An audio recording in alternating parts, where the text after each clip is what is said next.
We are live. We are live. We are live. I'm Dr. Frita. Welcome to Medical Monday, where we talk about all of the hot health topics in the headlines.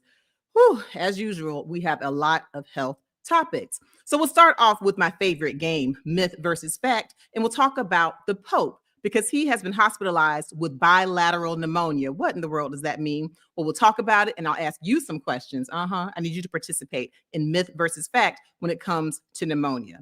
And then we'll get into your weekly dose where I give you a fresh take on the health headlines that you just can't get anywhere else. We'll start off talking about RFK Jr., who is now over the health of us and of our children. Well, he has been spewing out some information that goes against the general scientific community. He's talking about antidepressants. He's talking about changing vaccine schedules. And so we'll get into those updates and I'll give you some evidence about what's really going on. And then we'll talk about one of my favorites, Wendy Williams. How you doing? Because we know that she's been in the headlines because she feels that she's being kept in a luxury prison unnecessarily because she doesn't have a memory issue. Why is she in the memory unit? Well, some new information just came out. They say that she's not in the memory unit because of her memory per se, but because when she was in the other floors, she actually got a hold to some alcohol out of the restaurant. Ooh, is that true? We'll talk about it. And then we'll talk about food stamps and SNAP. We know that many people in our country need assistance with feeding their families. Well, now the Trump administration is talking about putting a limit to what food stamps or SNAP will cover. They're saying that we're not going to let it cover sugary foods, sugary drinks. Is this a good idea? We'll talk about it. Or is it restrictive to people who already have limited funds? We'll talk about that too. Next, we will talk about a horrible mix-up at a fertility clinic. A woman who was trying to get pregnant finally got pregnant with IVF. And guess what? The clinic put the wrong embryo into this woman. And she had to give up the baby she carried for 9 months to its biological parents. Is that a mess? Yes, it is. After that, we'll give you a 5-minute checkup. And this is when I'll just run through some of the hot health headlines that you need to be aware of, be it food recalls, be it breakouts. I'll give you that really quickly. And of course, we'll be interacting live all throughout. We have a little piece of a live Q&A, but if you want the full live Q&A, make sure you join our membership because we have a members only live Q&A after today's live. All right, let's go ahead and get this thing started. I'm Dr. Frita, and this is Medical Monday.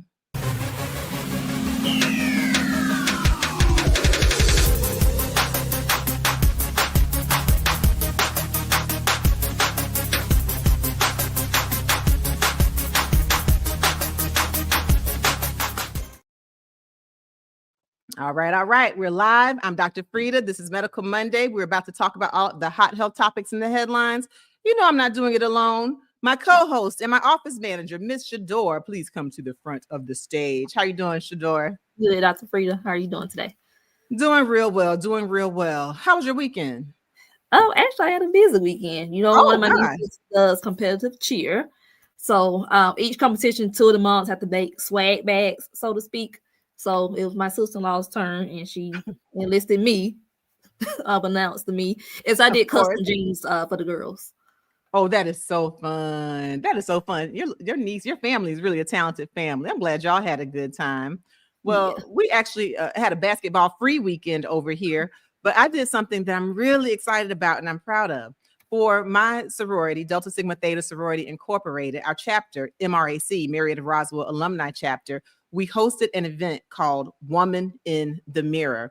And I had the honor of being one of the speakers for the workshop. And when I tell you, first of all, the event sold out. So I was very excited about that. But we talked about self-care. You know, we talked about lowering blood pressure naturally. I talked about the anti-obesity medications like Ozempic and Wegovy and Zepbound. And I gave the updates, the good, the bad, and the ugly. Shador, there was so much interaction, so much participation. I mean, there were even women in tears, just excited. Oh. And some said that they had never been explained these health topics in just a simple way, the way that, you know, how we talk, the way that I explained it to them. And so it was just a really feel good workshop. And I know that we made differences in the people's lives. So shout out to MRAC, Delta Sigma Theta Sorority Incorporated. Yeah, I'm super excited about that. That's good. That's exciting. All right. Shador, you know what else I'm excited about? What's that? You know I'm excited about these hot health topics. I am, because we're going to get a chance to do a lot of learning right here in our Medical Monday. First, I want to know, Shador, who was the first person in the chat today? Yes, ma'am. Our first person today was Miss Lisa. She says, "Good afternoon, Dr. Frita." Good afternoon. Good afternoon. Thank you for joining us, Miss Lisa. All right. Well, can we talk about the Pope, Shador, please? Yes. All right. So you know that our Pope is 88 years old, okay? So people often have a debate on what is elderly. 88 is elderly. And he's been hospitalized with bilateral pneumonia. And, at first he'd been saying with his shortness of breath and with his coughing that he had bronchitis. But upon further evaluation, they found that he actually had pneumonia, polymicrobial pneumonia, okay? Many organisms causing him to have the pneumonia. And, we know a lot of things about pneumonia. There are different types of pneumonia, different causes of pneumonia. It affects different people differently, okay, whether you're elderly, young, immunocompromised. But now he's there. And amazingly, he is still carrying out a lot of his Pope duties from the hospital. But, this made me, of course, want to take this headline, Shador, and talk about bilateral pneumonia. So let's start with my favorite little game, myth versus fact. All right, chat, this is where I call on you to participate. And to everybody home in the replay crew, go ahead, get your pencils out. And Shador, please read this first myth versus fact statement for me. Absolutely. Older adults are at higher risk for severe complications from bilateral pneumonia. All right. Put an M1 if this is a myth, put an F1 if this is a fact. Do you think that older adults are at higher risk from having complications from bilateral pneumonia? M1 if nah, that's a myth. Or F1, yeah, that sounds true, like it's a fact.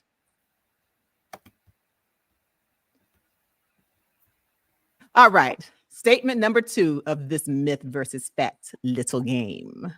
Bilateral pneumonia is only dangerous for the elderly. All right. Put an M1 if that's a myth. I'm sorry, an M2. An M2 if this is a myth. Put an F2 if this is a fact. It's only for old people, okay? So M2 if this is a myth, if you think it's not just dangerous for older people, and put an F2 if this is a fact, that the bilateral pneumonia really is only dangerous to elderly people. All right, chat. All right, replay crew. Y'all know I like it when you participate. Pencils down. All right, Shador, do we have any takers? Do we have any participants? Absolutely. As always, we have a great audience with us, Dr. Frita. Oh, good. All right. So with our first statement, and I reiterate, older adults are at a higher risk for severe complications from bilateral pneumonia. Majority are saying fact with this one, Dr. Frita. Okay. So I'll give me shout a couple out names. Any of our members? Yes.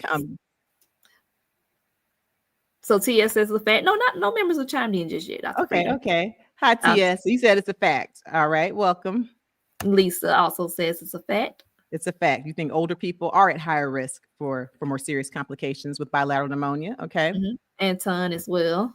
Anton says it's a fact. Okay. Hi, Anton. Welcome back. And then Tisha.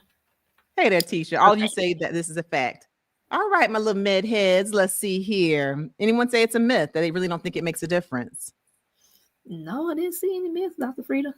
Oh my gosh, we have a 100% because yes, this absolutely is a fact. Now we know that bilateral pneumonia can affect many people, the elderly, the young, the immunocompromised, chemotherapy patients. It is a fact that if you are an older person, 65 and older especially, you are at risk of having more complications when you compare yourself to a young, healthy person. All right, good work, good work. All right, let's see what we do for statement number 2, Shador. Yes, myth versus fact. Bilateral pneumonia is only dangerous for the elderly. All right, kind of in keeping with the theme. All right, did anyone say fact? A little bit of a mixture here. Logan says hi, Logan. It's a fact. Okay, it's only dangerous if you're elderly or old, as the young people say. Okay. Also saying a fact is, are we on 2? Yeah. Oh, we'll go to a myth. We have some mostly myth. Paula says a myth. It's a myth. She thinks that more than just older people will be affected by bilateral pneumonia. Okay, hi, Paula. Duck says a myth. Okay. Hi, Duck. And Maryland also says myth. Maryland says it's a myth. All right. So is bilateral pneumonia only dangerous? Does it only affect older people? And for those of you who said myth, you are correct. While it is true that older people are more likely to be affected, more complications, it's not only dangerous for older people. It can also affect very young people, immunocompromised people, people with chemotherapy, people with chronic diseases. So it really can affect more people than just older people. All right, good work. Well, let's talk about pneumonia. Let's talk about pneumonia. And I certainly do hope that the Pope gets better soon. So, when it comes to the Pope, he's been hospitalized for some other things. We know that at one point he was hospitalized in 2021, I believe, for having a portion of his colon removed. And then he was hospitalized again in 2023 with pneumonia. And now he's back again with the bilateral pneumonia. And again, he is 88 years old. Just by being elderly, by the cells being here longer, as we get older, yes, there is a greater risk of complications of bilateral pneumonia. But let's talk about pneumonia. What is pneumonia? We hear that word is thrown around a lot, but do we really know what pneumonia is? So pneumonia is an infection and it causes an inflammation in your breathing tubes, okay? Like inflammation, increased mucus, things of that nature. And it can be caused by many things. It can be caused by bacteria. It can be caused by viruses. It can be caused by fungi. Okay. So there are different causes of the pneumonia. And so let's take a look at what normal lungs look like.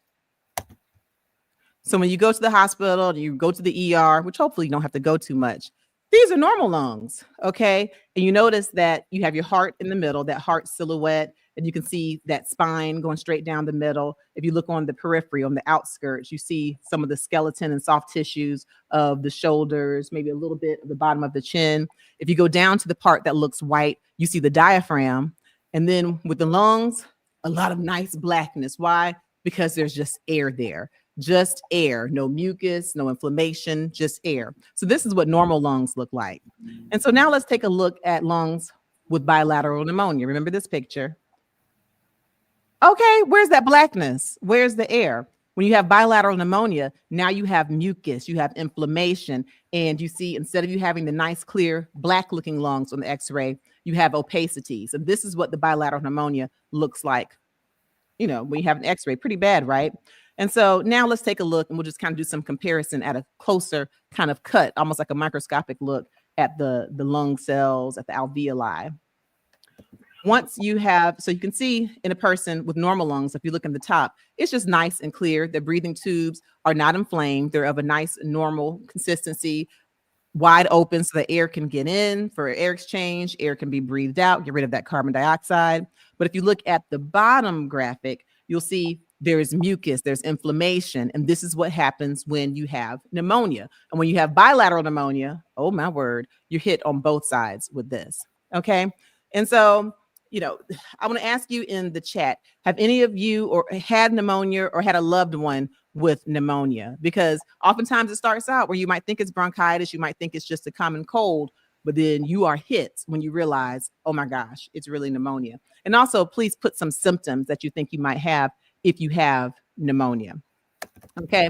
And while you're doing that, I'll talk about some more of the specifics and a major prevention of pneumonia. So we talk about bacteria. Streptococcal pneumonia is one of the bacterium that can cause pneumonia. It can also be caused by mycoplasma, and that's typically what we call a walking pneumonia. You can also, chlamydia. There's a such thing as chlamydia pneumonia that people can get. Legionella can cause it, or Legionnaire's disease. And then we think about viruses. The flu can lead to pneumonia. Okay, that's one of the complications. Also, C-19, when we were in lockdown, that definitely was causing pneumonia in young people. Okay, just a reminder, it doesn't just affect elderly people. Very young people were passing away with bilateral pneumonia from C-19. And also RSV, that's been in the news quite a bit. Respiratory syncytial virus can cause pneumonia. And when it gets to the fungus, that's actually more rare. And you typically do have very immunocompromised people like Cryptococcus pneumonia. You often have people who are on chemotherapy or who have HIV to the point where their immune system has been compromised. Thankfully now for HIV, we have so many drugs that will take that virus down to levels of being undetectable, that the diseases that used to really disproportionately affect people with HIV, it's not happening the same. If you have HIV, it is no longer a sentence to you passing away. You can take these medications, have undetectable viral loads, have high CD4 counts, and you can live great quality of lives, long lives. I'm very excited about that. All right. So before we move on to weekly dose, did anyone share any pneumonia experience or any symptoms they think you might have if you have pneumonia, Shadora? Yes, ma'am. Absolutely. So, Sheree says Sheree. breathing. Struggle breathing, absolutely. Shortness of breath. And we know a lot of things can give you shortness of breath, right? Having a common cold, having an asthma attack, being deconditioned or out of shape, having a heart attack, having severe anemia, but definitely pneumonia can lead to shortness of breath. Thank you, Sheree. Chatting with Els. We haven't seen her in a while. Hello. Hey, welcome back. She said I had walking pneumonia. Walking pneumonia. So you heard me talk about the mycoplasma. Yeah, mycoplasma pneumonia, which is a bacterium. So it can cause bilateral pneumonia for sure. Thankfully, for most people, it's not quite as severe as other bacterial pneumonias. And that's why they call it walking pneumonia. You can be thinking, got a little cold, or maybe I'm a little tired. And then you go to the hospital finally, and they're like, oh, you have pneumonia. So walking pneumonia, definitely. All right. Well, I hope you're definitely doing well now. Now, I don't want you to get pneumonia ever again. Thank you for sharing. Absolutely. Hello, Sherry. Sherry says a relative had it and recovered at home. Good. And you know what? And that's really important. Most people are able to do well and recover on their own, especially with the viral pneumonias. They're able to get better. But when you're dealing with someone who's immunocompromised, or when it gets to that point where it's severe and causing respiratory distress or respiratory failure, that's when you need to go into the hospital. Very good. And then there's different types. We have a community acquired pneumonia, which, as you might guess, means you get it from just being out and about. We also have hospital acquired pneumonia. That's pretty scary because when you're in the hospital, you have nurses, doctors going in the rooms, out of the room, so forth and so on. Then, even though we're supposed to use standardized sterile precautions, and we do, still the bacteria, the viruses can sometimes pass from one patient to the other. And if that happens, it can be particularly worrisome because in the hospital with all the antibiotics, we often have a lot of bacteria that are resistant to antibiotics, like the MRSA, methicillin-resistant Staphylococcus aureus. So if you get a hospital-acquired pneumonia, that can be an issue. And then we got ventilator-acquired pneummonia, all kinds of different types of pneumonia. All right, thank you for sharing. All right, and Gospel Fan shared. Gospel Fan? Gospel Fan. I know that's right. My mom was diagnosed with pneumonia, and after a few days, she died of pulmonary embolism in 2019. Oh, I'm so sorry. Yeah, absolutely. I'm so sorry. So Gospel Fan, so that takes us into one of the complications. So yes, we know about shortness of breath. People can get fevers, decreased appetite, weight loss, but you made me, now you've brought up another one. I'm sorry about your mama. When you are sick enough where you've got that shortness of breath and you're not walking around, if you're not walking around, then you're going to be lying down in your bed. Of course, that makes sense. But that is one of the risk factors for getting a blood clot or an embolism. If you're sedentary, if you're still, as most people are, then you can get a blood clot. Very commonly behind the knees, in the popliteal area, behind the knees, in that blood clot, if it dislodges and goes up into the lungs, like through the heart vessels, lung vessels, it can cause pulmonary emboli or blood clots to the lung.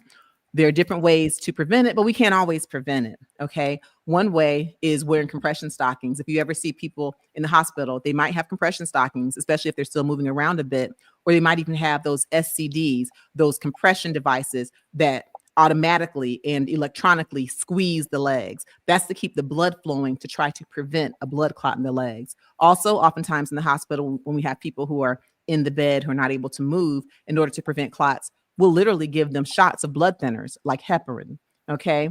But sometimes, especially when you're sick, you can get in states where you have a hypercoagulable state or where your blood just clots really, really, really easily. And so sometimes, even though we try to have preventive measures or prophylaxis, sometimes, being hospitalized, being bedridden, you'll still get a blood clot. And if that blood clot dislodges, this is what can happen. For those of you who are here in the chat and the replay crew, if you want to learn more about pulmonary emboli, check out my video right here on the Dr. Frita YouTube channel, where I talk about DVTs or blood clots explained. Thank you for sharing, Gospel Fan, and God bless you and your mama. Absolutely. All right. Yeah. Tia shared a symptom or two. Hi, Tia. Tia says, I've had lower lobe pneumonia, fever, and hurts to breathe. Okay. Well, I hope you're doing much, much better after that. when you have it, you don't forget, do you? So yes, we know our lungs have different lobes. And if you get the bacteria, usually can be virus. And if it's in just one lobe, if it's in the lower side, then they call it the lower lobe pneumonia. And yes, that inflammation can sometimes lead to fluid buildup or just irritation of the pleura, of the lining of the lungs. It can be very painful. And the issue with that is if it's painful to breathe, then it's also painful to cough. And if you don't cough, you're keeping the bacteria, the mucus down there, and it's harder to clear the infection. So that's really a tricky situation. When the lobar pneumonia is due to bacteria, then we treat it with antibiotics. And for most of the viral pneumonias, they're just self-limited. But yeah, so pneumonia can strike anyone, even healthy people can get pneumonia. And so the best way to prevent it, of course, do a lot of hand washing, wear masks when you're in situations where you may be at high risk, especially, COVID season, flu season, and also talk to your physicians about vaccines. We've been talking about it during this quademic with all these different infections going around. The flu vaccine is recommended for people 6 months of age and older by the CDC. We've got RSV vaccines, respiratory syncytial virus vaccines for select populations. And then for the most common, the bacterial pneumonias, we have the pneumococcal vaccines, okay, like Prevnar. Okay, so make sure you consult with your doctor, find out when and if you're eligible for a vaccine, learn about the pros and cons, and make sure you follow evidence-based medicine. Okay. All right. Thank y'all for participating in Myth versus Fact. Please be sure to like this video. Okay, let's take a little pause. Give us a thumbs up, please, and share this video. Go ahead and share it now, please, on your chats, on your WhatsApp, on your share it with your friends. When y'all were gossiping this morning, go ahead and slide this in so they can have some evidence-based information. It lets people know that we're here, we're sharing evidence-based information. And for those of you in the replay crew, please also give us a like and share this video. Thank you. Thank you. All right. Shall we move on to the weekly dose? Yes. All right. Now, in keeping with talking about vaccines, let's keep this thing going. We know that RFK Jr. is now head of our HHS. Okay, Trump has appointed him. And even though during his hearings, there were a lot of people, even Republicans, who did not appreciate a lot of his anti-vaccine sentiment, especially since it went against the scientific evidence, still in the end, he was voted in. Well, he's already starting and he's busy at work. He says he wants to make America healthy again, but a lot of what he's talking about is not based in evidence, okay? It's not based in scientific evidence with power or scientific evidence that's been replicated, okay? So let's go ahead and take a look at this clip and what RFK Jr. is talking about doing with vaccines, with antidepressants, and then we'll talk about it. And a debate is brewing over widely used antidepressants millions of Americans rely on. While speaking to federal health workers yesterday, Secretary of Health and Human Services Robert F. Kennedy Jr. said he will use the agency's resources to investigate the nation's problem with chronic diseases, pointing to some antidepressants as a potential cause. We will convene representatives of all viewpoints to study the causes for the drastic rise in chronic disease. Some of the possible factors we will investigate were formerly taboo or insufficiently scrutinized. The childhood vaccine schedule, electromagnetic radiation, glyphosate, other pesticides, ultra-processed foods, artificial food additives, SSRI, and other psychiatric drugs. Nothing is going to be off limits. President Trump signed an executive order last week that called medications, including SSRIs, mood stabilizers, and antipsychotic drugs, a threat. Now, critics of the executive order say SSRIs save lives, but supporters of the move say the drugs are overprescribed and carry serious risks. I want to bring in. All right, RFK Jr. So I will say this. Now, first of all, we know he's not a medical doctor. He's not a DO. He's not a nurse. He's not a nurse practitioner. He's not a scientist. And he is talking about, different things of health. What's tricky and what's frightening is that when you listen to RFK Jr., there are things in there that make sense. When he says that he's against ultra processed foods, okay, I'm on board for that. And of course, when he wants us to move more, exercise more, he doesn't want a lot of pesticides in the foods and of course to lean toward organic. All of those things make sense. And that's the beauty of being a listener and a thinker. It's very difficult to completely demonize one person or their views. But we still, again, have to be critical and listen because he's talking about SSRIs or antidepressants as being dangerous. Now, are there pros and cons to SSRIs? Absolutely. But here's the thing, and I want you to answer this for me in the chat. Do you think that there is still a stigma on people who are living with a depression? And is there a stigma against people who are taking antidepressants? Please put that in the chat if you think there's a stigma. Write stigma and then write your experience or your opinion, or write no stigma and write your experience as well. I also want to know, we'll start with that one and then we'll move on to the vaccines next. So when it comes to SSRI, selective serotonin reuptake inhibitors, so these are some of the antidepressants like Zoloft, Prozac, Lexapro. Those names might sound familiar. And we know after decades and decades and decades of study, and even for physicians like me, who I've been taking care of patients who have depression. For those of you who are new to the channel, I am Dr. Frita. I'm an MD. I'm a medical doctor who has been board certified in many things. I went to Meharry Medical College, and then I went to Georgetown University Hospital, where I completed a double residency in internal medicine and pediatrics. I got my board certifications in both of those. Then I came on down to Atlanta to Emory, where I completed a nephrology fellowship at the Emory University Hospital School of Medicine. I got board certified in nephrology. And then just last year, I received my board certification in obesity medicine. And so I do a lot of studying, and I've also seen a lot of patients. And so in addition to the science, I can tell you firsthand, I've seen these medications work, okay? Selective serotonin reuptake inhibitors, or SSRIs, antidepressants. It's made people go from having major depressive disorders to the point of wanting to take their own lives, okay? And for any of you who've had loved ones who've been at that point where they want to take their own lives, or even loved ones who've taken their lives, you know how serious and how deadly depression can be. And so I've seen people there's been a difference with these SSRIs. I've seen that. Are there some cons that have happened with some? Absolutely. But do the benefits outweigh the risk? That's the question you must ask before standing up and saying it's our threat. Antidepressants. You have a nation of people with major depressive disorder, and in some cases, not only being unhappy, having anhedonia, inability to experience pleasure, but also possibly hurting themselves. And if you're in major depression, it's very difficult to be an effective worker, an effective parent, an effective sibling, effective in society. So beyond just hurting yourself, you're hurting others. All right. Any comments, Shador, or anyone who feels like depression is stigmatized and taking antidepressants that's stigmatized? Yes. So Sheree. Hi, Sheree. Says, yes, still a stigma, but not like it used to be. I agree. You know, because you'll be hearing people in conversations, people, you know, journalists or just celebrities being interviewed, and they'll just calmly say, oh yeah, when I talked to my therapist, this happened. Or, you know, or, oh yeah, you know, I was in a certain mood and now I'm taking, you know, Zoloft and I've been feeling great. You'll hear people whom are highly respected share their depression. And I really think that that helps. But you're right, there still is a stigma, but I feel like it's getting better. My concern is that with RFK Jr. now talking about the antidepressants and skewing the data, the information, I'm concerned that we might have some setbacks. Anyone else? Yes, Duck agrees. Duck says not to the degree as it was in earlier years. It has become more normalized. I agree. All right. So before we move on to RFK Jr.'s opinions on vaccine schedules, I also want to talk about something else that RFK Jr. mentioned. He said, he was called on it in the hearing, but he has said in the past that SSRIs are addictive. And he said it's harder to get off of SSRIs, these antidepressants, than it is to get off of heroin.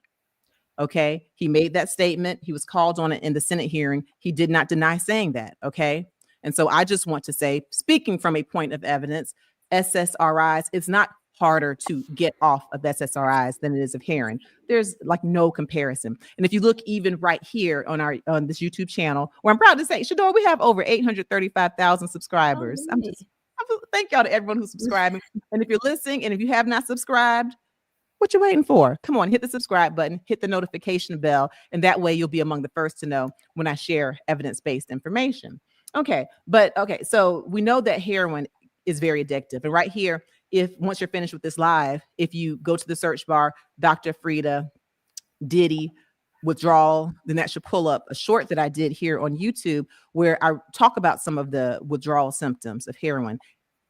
They're life-threatening, okay? Life-threatening. There are no life-threatening withdrawal symptoms from SSRIs documented, okay? And if you stop an SSRI, the antidepressant, you can get dizziness, you can get drowsiness. And there are some studies to suggest some very small percentage of people with SRIs who've actually had some ideations of hurting themselves. Extremely small percentage, though definitely should be taken seriously. But guess what? There's a much greater percentage of people with depression who think about it and who are successful in taking their own lives when they are not taking the SSRIs. Okay. So everything has to be looked at in context. There is no truth in his statement that it's harder to get off SSRIs than it is to get off heroin. Okay. And that's a dangerous comment, and that might keep people from taking the antidepressants. All right. So now I want to talk about something else that RFK Jr. has shared in his opinions. And this was also shared at the hearings, but I knew about this before because he's been spewing this. He said that Black people should be on a different vaccine schedule than white people because Black people have stronger immune systems. Oh my goodness. And I did a video on this, and you'd be amazed at how many people, including Black people, were like, yeah, that's right, we're stronger. He gave us a compliment, you know, but you have to be careful, okay, where your information is coming from, because perhaps Black people do have a greater immune system. Okay. But here's the thing. He quoted studies from Poland, okay, from Dr. Poland. And Dr. Poland actually came back and refuted his statement, refuted RFK Jr.'s statement. He said it was false. He said that, yes, you have some different antigenic responses from Black people. You can also have different responses based on gender or other characteristics, okay? And nowhere in the studies that RFK Jr. is quoting, nowhere in the study does it say that Black people should be on a different vaccine schedule. Nowhere does it say that Black people have higher side effects than white people. No, it's not even in Poland's data. And nowhere does it say that Black people should be on a different vaccine schedule. Okay. And so I do want to play just quickly. Y'all know I'm out here spreading a lot of information, evidence-based information. Give me a like, please. Come on now, a like and a follow, and share this, please. And I usually ignore the trolls, as they say, and I definitely get way more positive feedback than bad. But this is just one time where I had to respond to what someone said. He tried it. He told me that RFK Jr. was an expert, and then he wanted to know what my credentials were other than being an S starter. What? Okay, that's one person. And if y'all go on my social media, you can find that. But then another person also told me that I sound stupid. He cursed me out, and he let me know that RFK Jr. was talking about a scientist in the country of Poland. He told me I was stupid, and that RFK Jr. was talking about a scientist in the country of Poland. Please play my response, Shador. He's not talking about Poland, the country. RFK Jr. is talking about the scientist, Dr. Gregory Poland, who's the author of one of the vaccine studies that RFK Jr. referenced. And Dr. Poland has actually gone on the record disagreeing with RFK Jr.'s race-based vaccine conclusion. Dr. Poland states that there was no evidence of increased vaccine side effects in the studies. And he also states that any claim that African Americans have an increased vulnerability to the rubella vaccine is not supported by Dr. Poland's study, nor is it supported by the science. I'm Dr. Frita. Okay, no, that's not on fast speed. That's how fast I was talking, because he had made me mad. So yeah, he told me that I didn't know what I was talking about because RFK Jr. was talking about scientists in Poland. And I had to let him know he's not talking about the country. He's talking about Dr. Poland. But anyway, I want y'all to make sure, especially in these times, that you do your reading, you do your research, and you speak with physicians, healthcare providers who you've trusted all this time for evidence-based information. All right. And just one more question as we get ready to move on. I want to know how many of you are concerned about the health and the future of our children in these current times. And we could talk about that throughout, but if you're concerned. Okay. All right. Let's move on to the next thing. Wendy Williams. Yes, y'all. She is still in the headlines. We've been covering her here, talking about her. We've discussed frontotemporal dementia, that diagnosis, primary progressive aphasia. I shared with you that she does not think she was diagnosed correctly. She feels that she is not permanently incapacitated, as her guardian, Sabrina Morrissey, has claimed. Well, we got some new information, y'all, about what they're saying. The real reason is that Wendy Williams has been restricted to the luxury prison, as she called it. And they say it's not just because of her memory. They said that she was in a place where she had access to alcohol at a restaurant, and she got that alcohol. And so from there, they sent her to the secured memory unit because of alcohol. Everybody's gloves are off. Shador, let's play a portion of that clip, and then we'll talk about Wendy Williams.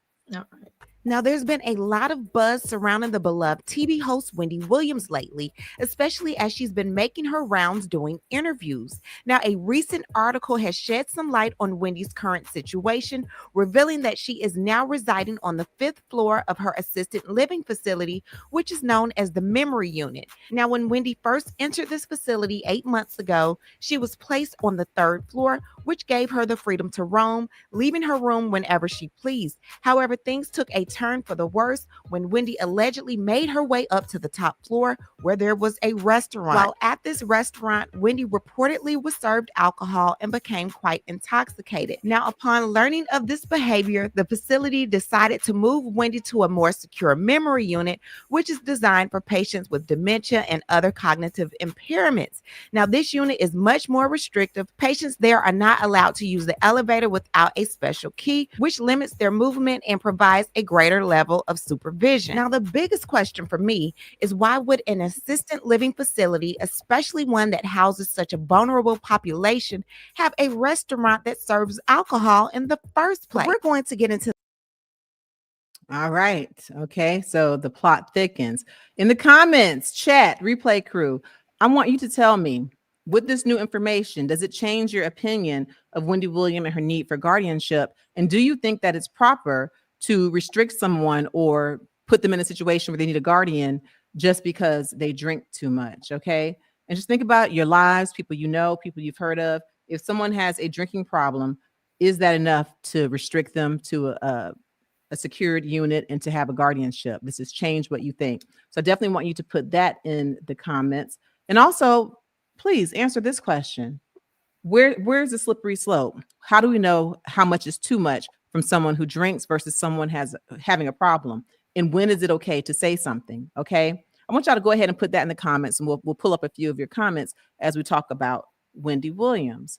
Because I'll tell you, initially I did think that she was only in the memory unit because of her memory. We do know now through some interviews of people who've worked with her, okay, in the unit, they say they have not witnessed any issue with Wendy Williams' memory. That says you can tell her something from 2 weeks ago and she has excellent recall. And so this certainly goes against what is being claimed by the Guardian, Sabrina Morrissey, who says that she's permanently incapacitated with frontotemporal dementia. We talked about it, and you can go back and look at it on the replay last week, or you can also take a look at when I was on Good Day Atlanta this past week. I did go ahead and post that. You can look at television appearances on my playlist here on the YouTube channel. My members got a first look at that.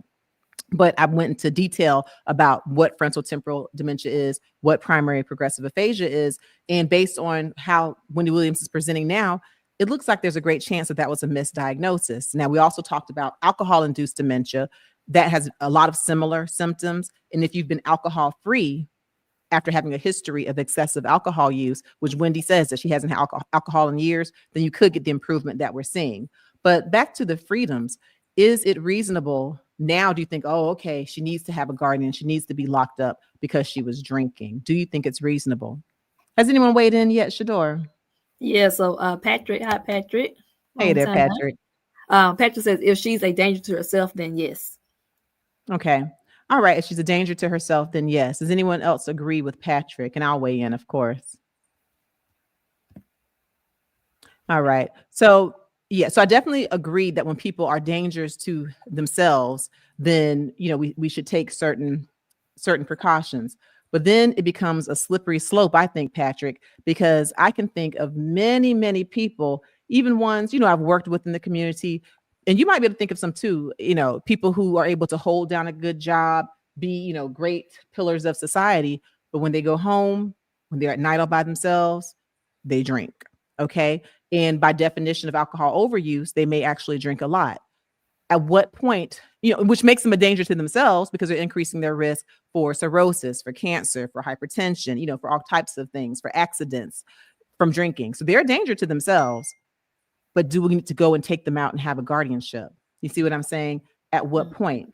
And then, we look at other people and other things, even outside of alcohol. We know that smoking is on the top list of risk factors for just about everything, not just COPD, not just emphysema, not just lung cancer, but also smoking is a high risk for heart disease. Oh, shout out to Heart Disease Awareness Month. Smoking is a high risk, puts you at high risk for heart disease, for strokes, at high risk for kidney cancer, at high risk for cervical cancer. So people who are smoking are at danger. Okay. They're dangerous to themselves. If they're smoking around kids, they're increasing their kids' risk of having asthma. But do we take cigarettes away and put them in a guardianship? You see what I'm saying? It's a slippery slope. So the question is, where does Wendy fall on this slope? And for those of you who watch Real Housewives of Potomac, yes, I do. Don't judge me, judge yourself. If you watch Real Housewives of Potomac, please put RHOP in the chat. Okay. Replay crew, y'all know y'all watch it. Put RHOP in the chat. So if you watch it, then you'll know the Grand Dame, Karen Huger, who has been a staple of the show since day one. Well, she was arrested, some months back for DUI. Okay. And then throughout the season, they were saying, oh my gosh, this is her second arrest for DUI. Oh, she has a problem. And then, subsequently she was found guilty and she has gone to a rehab center. Well, now it's come back reportedly, allegedly, that she has actually had 4 DUIs. Okay. Even prior to this last one. Now it's a total of 4 DUIs. So is she someone who should now have a guardianship? Okay, there's talk of her having a jail time. There's going to be the sentencing this week. Now, her example is a bit more extreme, but does she need to be locked up at a memory facility, or can she be at home and have doctors and have support? Okay, all right. Thank you, Patrick. Anyone else weigh in? Yes, Logan weighed in and one other. So Logan says, Hi, I don't Logan. think she needs the guardian she has. She needs someone who can help keep her away from the alcohol. Unsure who that would be, as Wendy is headstrong. Oh, okay. It's hard to tell what to do. Yeah, Logan. See, now you're getting into the nuance of it, Logan. And I really agree with you. So, the question is, if it's her sister or someone, she feels more casual with, will she push the buttons? I definitely agree that whatever happens, I just don't think where she is right now, where she, doesn't get out into the sun very often. She doesn't make her own decisions about travel. She doesn't make her own decisions. I don't believe her current guardian is the right one. I agree with you on that, Logan. So hopefully the professionals will be able to figure out the nuance on what support she does need. Okay. And go from there. Okay. Very good. One more, Dr. Frita, from Sunday school teacher. Welcome. Hey there, Sunday school teacher. The alcohol access problem could be easily resolved in the facility. Thank you. So basically, she could still have more freedoms, be able to roam the floors, and perhaps have someone with her when she goes out, like an aide or an AAA guide or a coach, to help to keep her from getting to alcohol. But she doesn't need to get permission to use the elevator to move. Okay, so you and Logan kind of are on that. She needs something, but we can handle the alcohol in a different way than locking her up in the luxury prison. All right. And there are some other things also, even medically. There's certain medications that can be given that will make you sick. I mean, you'll get sick if you drink alcohol. Okay. So that's a case by case basis, but just something to be aware of. You take that medication. If you're taking it every day, you drink alcohol, you'll get sick. And so that's a great deterrent for most people. If she has someone who just kind of makes sure she takes that medicine, if it's something that's indicated, all medicines have pros and cons and side effects. Okay, so we'll keep you posted. We'll keep you posted on Wendy Williams. And we know that she's the original queen of Hot Topics. Now she is in Hot Topic. All right. Let's talk about Trump. Yeah, I said it. Let's talk about Trump, because now, Shador, he is moving to put some more restrictions on people who are on food stamps, who are on SNAP. Okay. So we know they used to call it food stamps when I was growing up. I know now they have cards and it's a little more fancy, but the SNAP program. We know that if you are a person who has low income, then you can be eligible for the SNAP program, where you are allotted certain amounts of money each month, where you can feed your family, you can go grocery shopping, you can buy things. Well, right now with those the food stamps, as they used to call them with the SNAP, you are able to buy all kinds of foods, which is really great. And you can also buy unprocessed foods. You can buy sugary foods. You can buy drinks. You can buy Cokes, just like any other free American can make a choice and buy anything. Well, now we know that the administration, RFK Jr., Trump, now they're looking to restrict what can be purchased, because they're like, hey, we're not going to donate money for people to buy poison. Okay. So basically they want to restrict you from being able to purchase, like if you're a mom with little kids and you're out shopping, say you want to grab a couple of sweets or a little sugary drink every now and then for your kid, they're saying, no, you can't buy those things at all.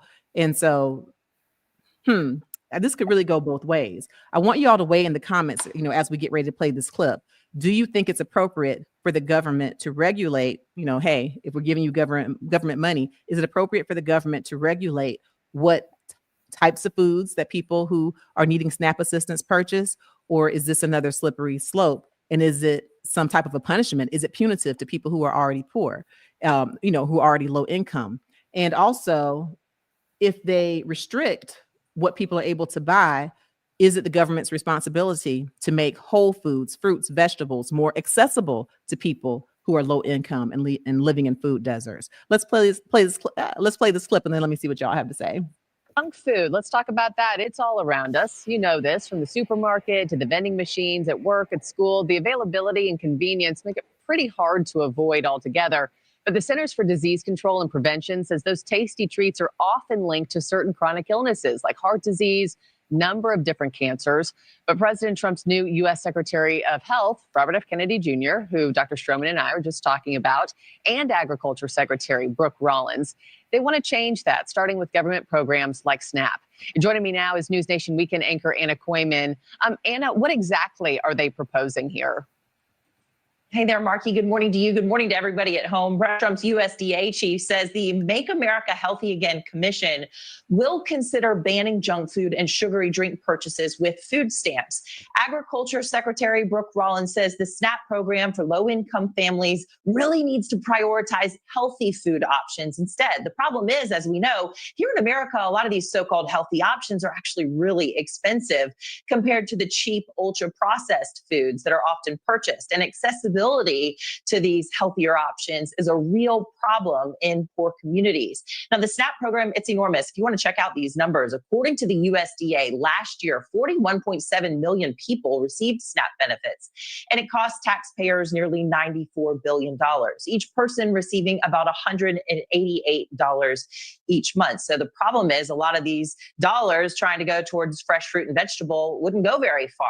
And there are currently at least 2 bills in Congress about SNAP benefits, Marky. The first one would ban them from being used on junk food items like cookies, cakes, pies, sodas. We know what they are. The other bill, though, is more about finding ways to improve nutrition and diet quality for these recipients. And Marky, another economic argument for this ban is that taxpayers are, in a sense, kind of paying twice, paying for the junk food up front and then essentially paying for the medical care as well, because these junk foods often cause chronic disease. Thanks for watching, everybody.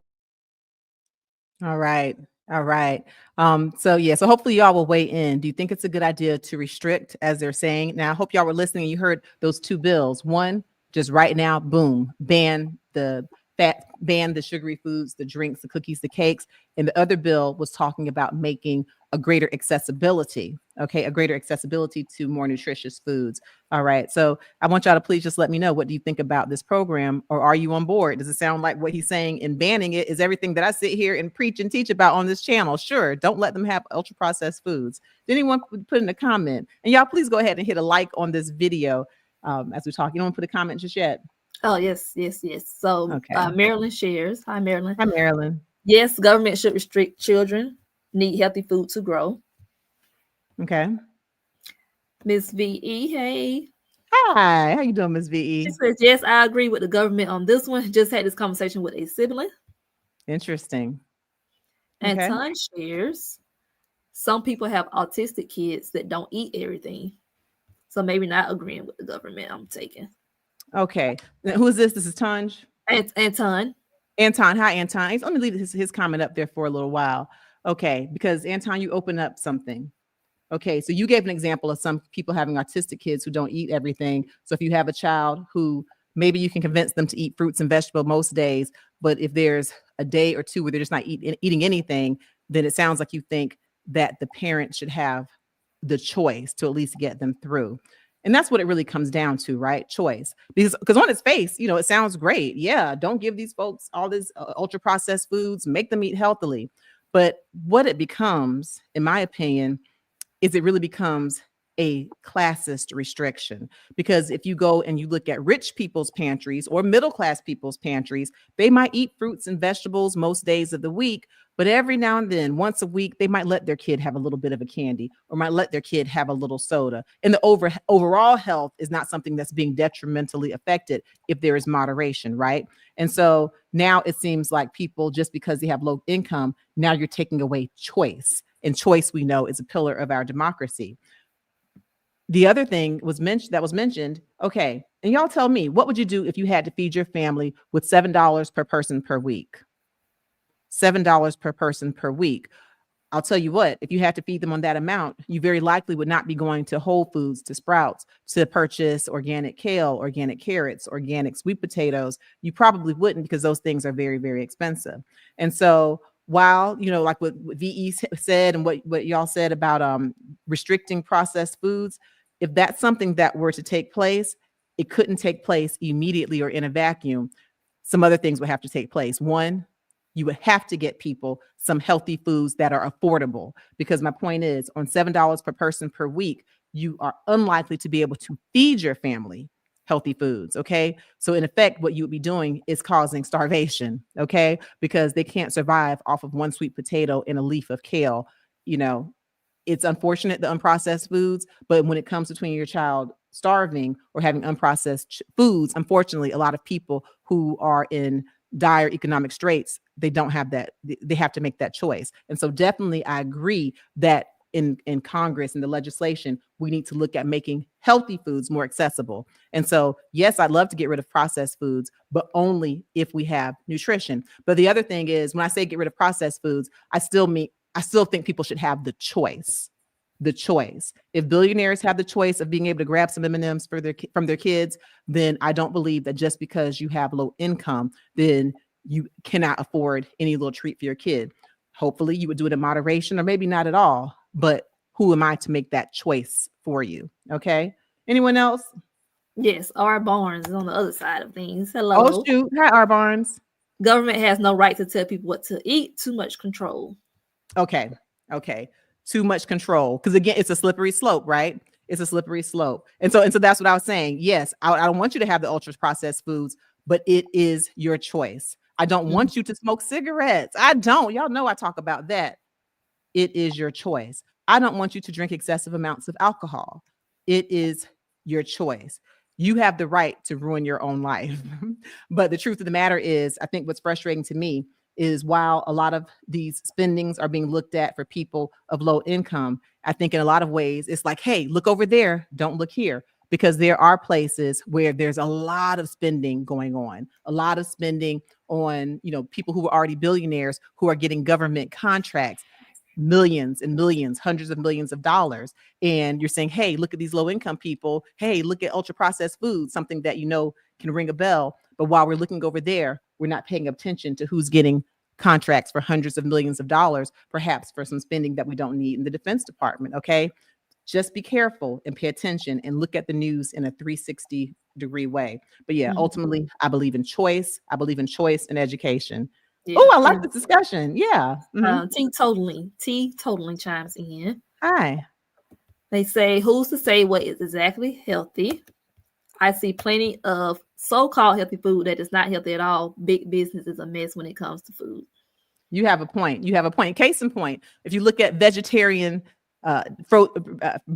frozen meals, right? If I were to go and give boxes and boxes of vegetarian frozen meals to low-income families, you say, yeah, that's good, that's healthy. But if you actually read the packages on some of these pre-packaged frozen vegan meals, if you look at sausage links, okay, breakfast sausage links, just 2 breakfast sausage links of pre-packaged frozen meals, 300 milligrams of sodium. And we know that according to the American Heart Association, most people should be having less than 1,500 milligrams of sodium a day. And so if you have 2, 3, 5 breakfast links, then you're already pushing your limit of sodium. So that's just, one example. You're right. And we also know that sodium is a huge risk for having high blood pressure, and high blood pressure is a leading cause of heart disease, strokes. High blood pressure is the second leading cause of kidney failure. So yeah, so make sure you check out my book, Under Pressure, A Guide to Controlling High Blood Pressure, where I go into detail about high blood pressure. And yes, a lot of these ultra processed foods and high sodium foods can lead to high blood pressure. But if you come to my website, dr.frita.com, you'll be able to get that book. Here it is, my little friendly book. Oh, all right. So let's quickly talk about our last topic, and then we'll get through the 5 minutes. And then guess what, members? We have our members only live today. If you have not already joined our membership, it's not too late. You can go ahead and click the link in the description. There are different levels. You'll need the top tier level to be able to join our members only live. But if you join our second tier level, where you are a resident, you'll still be able to get all of my members only videos. And if you join in at the first level, the least expensive level, then you'll be able to get custom emojis, membership shout outs, all of that. But we are having our members only live today, immediately following this live, and we'll do our Q&A there for the entire session. We'll do the Q&A. And remember, I told y'all I've been board certified in internal medicine, pediatrics, nephrology, obesity medicine. So I like to learn a lot about a lot. In this session, I will just spill it. Whatever questions you ask, I will answer your questions. All right. All right. So for this last topic, before we get into our quick 5-minute check-in, a horrible mistake was made at an IVF clinic. A woman who was trying to get pregnant finally got pregnant, but the clinic gave her someone else's embryo. So she carried that baby for 9 months, excited that she was finally going to be a mother. Once the baby was born and the genetic testing revealed that it was not her baby, she gave the baby to its biological parents, and she's still not having the experience of being a mother. Let's play a little bit of that clip, and I want to know, what do you all think about that? How would you feel if that happened to you? Christina Murray's long journey to motherhood took a path she never thought possible. I spent my entire life wanting to be a mom. I loved, nurtured, and grew my child, and I would have done literally anything in my power to keep him. After years of fertility and IVF treatments, she gave birth to a healthy baby boy in December of 2023. What was your immediate reaction after you gave birth? I was happy. I was a mom. He was beautiful and perfect, but it was also very clear that something was wrong. She vividly remembers the shock when she saw her baby for the first time. Whereas Christina is a Caucasian woman who chose a sperm donor with a similar appearance, the baby she delivered was African American. An at-home DNA test result that January confirmed what Christina suspected. The baby was not hers. On February 5th, Christina's lawyers reached out to the fertility clinic, Coastal Fertility Specialist, informing them of the mix-up. And just let them know, what the results were and asked for answers. In March, Coastal Fertility informs the other couple their embryo was transferred to Christina, that family taking legal action to obtain custody. That is the worst. That is the worst. She carried that baby, bonded with that baby, and had the baby not been a Black baby, I guess she never would have known, certainly wouldn't have been revealed. And so that is just really an unacceptable error by the fertility clinic. But for everyone who's dealing with fertility issues, my heart goes out to you. Definitely. It's really, really a very expensive and emotionally devastating journey for many people. And as she said, she spent years and years trying. That's thousands and thousands, probably tens of thousands of dollars just to be a mom. And now here she is. She carried the baby. She paid for all of it, both emotionally and financially. And now she's still without a child. That's very sad. All right. Any comments real quickly before we move on to our final section? Yes. Paula chimes in. Hi, Upset Paula. and frustrated they should do her treatment for free. Absolutely. Absolutely. But even that there's nothing that they can do that can pay. But I definitely agree with that. She went to a different fertility clinic now because I guess she doesn't trust them. Yeah. But perhaps they should be the ones to pay. Hi. It says, I'm not a legal expert, but wouldn't she be considered the legal parent? Oh boy. See, it would have had to go to court, and the biological parents were going to sue. I'm not sure how that would have turned out. This is a pretty complex situation because while it's not her fault that she carried the baby, the other couple, not only is it their embryo, they paid for that embryo. They paid for the embryo to actually be preserved. Okay. You have to pay for the freezing of the embryos. That's money out of their pocket. And that's an emotional trauma for them it robbed them of the ability to carry the baby. So I'm just not sure. This is not a common kind of bread and butter legal case, but this mother decided not to even go through it, and she just gave the biological parents their baby. And I'm sure that she had a lot of empathy for the other mom who wanted the baby as well. Yeah. Yeah. But I'm not a legal expert either. All right. Oh, and it turned out Frita told on the opposite side of her carrying the baby. I just read an article yesterday, actually. This lady, now in her 90s, has decided to do a ancestry test, her and her two of her children. She had a feeling from the day her child was given to her that it was not her child. So they finally did a test. And her 2 kids that were home with her came out, full-blooded, same mom and dad. The 3rd child was nowhere on the ancestry tree, and they knew he had done the test. So she's been raising the child all her life. Now she's in her 90s. So and she knew from the start, she just had a feeling it was not her child. So somebody gave her the wrong baby at the hospital. Yeah, she was in a hospital somewhere in the UK, I believe, where it was 3 or 4 other women in the same room back in the 50s, 60s, where the husbands didn't go to the hospital with them, and the nurse brought all 4 babies in at once, and she stumbled and almost dropped the baby. So the baby she almost dropped, landed on the bed, and she's like, "Here's your baby." And so somebody else has her baby. Somebody raised her baby. That person probably has no idea. It's what now, baby, 70 years old or so. And they don't have exactly the electronic medical records from the 1950s. Yeah, well, they destroyed after 25 years. After 25 years, they destroyed the information. That is really devastating. Yep. I guess maybe on a flip note, depending on what you believe, maybe things turn out the way they're supposed to, but doggone it. That is and it's now the estranged son. He's been estranged for a while because they just feel like he never just really fit in. Once he found the information out, a cousin reached out like, "Hey, so-and-so did the ancestry test, but you're not on the tree." He texted the mom that raised him and said, "You're not my mother." They haven't had any contact with him since. Oh my gosh. Shador, that's a horrible story. So that's like completely on the opposite end of the opposite end. At least she knew 5 months in, I guess, with the race of the child. But imagine raising a child that's now in their 70s, and you just find out you're 90, close to the end of life at some point, and you're trying to find so she's on the search to trying to find her child. Her actual biological child. Oh my goodness, that's a mess, Shador. All right. Yeah. Healthcare providers, we just have responsibility to just follow all the checks and balances, because these are people's lives that can be destroyed. All right. So for this last segment, thank y'all for participating so much. This is going to be our 5-minute check-in, where I'm just going to run through some more health topics and some things for y'all to be on the lookout for. For those of you, again, who want to have the live Q&A, we're doing it right after. Members, just give me a second. We're going to do that right after this live. We'll have the members only live. It's a separate link, so it's not too late. You can go ahead and join the top tier of membership, and then, we'll have the questions live Q&A. Also, make sure that if you want to have just a one-on-one conversation with me, just a one-on-one consultation, I do offer a telehealth concierge service. You can click the link in the description or go to my website, dr.frita.com, and I'll spend the entire time taking your history and giving you information. I can give you first opinions, second opinions. This has been really working out great. I've been talking to patients from all over the world. So I do offer a concierge service if, you just really want to get my input and my evidence-based medicine and my background. I would love to be able to help you with this service. All right. And make sure, as we get ready to head out of here, that you give us a like again, share this video, let YouTube know we're here. Get used to it, and that we're having a good time here. And I thank you all for your support, and I definitely want to thank our over 835,000 subscribers. We are steadily marching toward 1 million.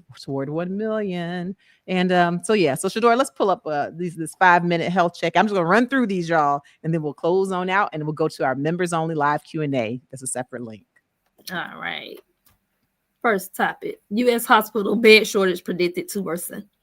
Oh my gosh, listen, y'all, our U.S. hospital beds are full, okay, or approaching fullness. They are over 75% occupied, and that's more than the hospital occupancy pre-pandemic, okay? It was 64% then. And it's not necessarily because there are more patients, but fewer staff members, okay? And at this rate, we're looking to having overcrowded hospitals where we even exceed 85%. And so that's something to be careful of. Make sure you do your regular medical checkups, you do your preventive care, because if it's time to go to a hospital, at this rate, it could really be overcrowded. So talk to your doctors about all of your preventive cares. Okay, of course, eating well, exercising, and vaccines where appropriate, be it flu vaccine, COVID vaccine, pneumonia vaccine, RSV. Just make sure you take care of your health so we can keep these hospitals from being overcrowded. All right. Heart health warning and artificial sweeteners. Oh my goodness, y'all. Okay, so aspartame, that's one of the artificial sweeteners. Now there's a study that suggests that this artificial sweetener, which we know has 0 calories, okay, 0 calories, it's 0 sugar, but it's showing that it can lead to elevated glucose levels, insulin spikes, and even plaques on heart arteries, okay? And so we still definitely need to do more research. We need to do more data, but it's not the magic bullet, it looks like, according to some of these studies, the aspartame, the artificial sweeteners. And so please consult with your doctors. Perhaps you definitely, if you're eating some of these sweeteners, I'm not saying stop it, go stop right away. I do believe in moderation, but talk to your doctor, weigh the benefits and the risks, because if you switch to regular sugar, we know that also will cause elevated blood sugar, put you at increased risk for diabetes, increase your risk for clogged arteries. And so we know that regular sugar has high risks, but talk about perhaps some other natural sweeteners like agave, raw honey. Consult with your doctor, but that's something in the headlines to know. Oh, and check out my video on how to unclog your arteries naturally right here on this Dr. Frita YouTube channel after you finish this live.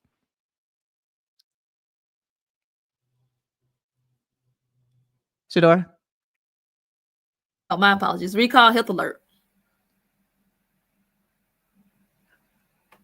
Okay, so yes, pancake mix, the pearl milling pancake mix. There is a recall that has now been updated to being of the highest level of recall, and that's for this pancake mix. Why? Because they found that it had some milk products that, if you have a dairy allergy, could be life-threatening. Okay, and so there are very specific boxes that have been recalled. It's been recalled in 11 states, and it's the 2-pound pearl milling boxes. So especially if you have a milk allergy, a dairy allergy, and if you have this pearl milling pancake mix, check it out, because we don't need to have you having an anaphylactic reaction. So this is one of the recalls to look up. Okay. Right. Oops, government fires bird flu team by mistake.